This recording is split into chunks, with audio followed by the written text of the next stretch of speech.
Hey guys, today I'll show you how to fix this issue in Steam. So first, go ahead and go to your Steam settings on your upper left.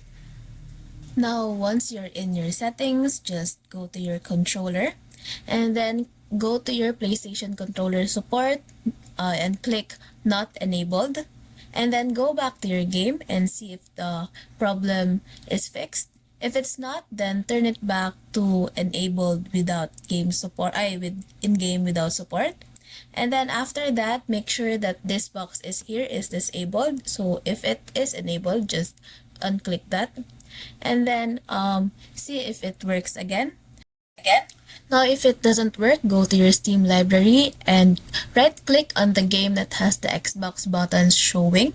So, for example, it's PUBG. Just go to your properties and go to the controller. And then make sure that you choose the disabled Steam input. Then, after that, you close your Steam, and then you restart or relaunch your Steam. And then open the game again and see if the problem is fixed. That's it, guys. Hope this helps.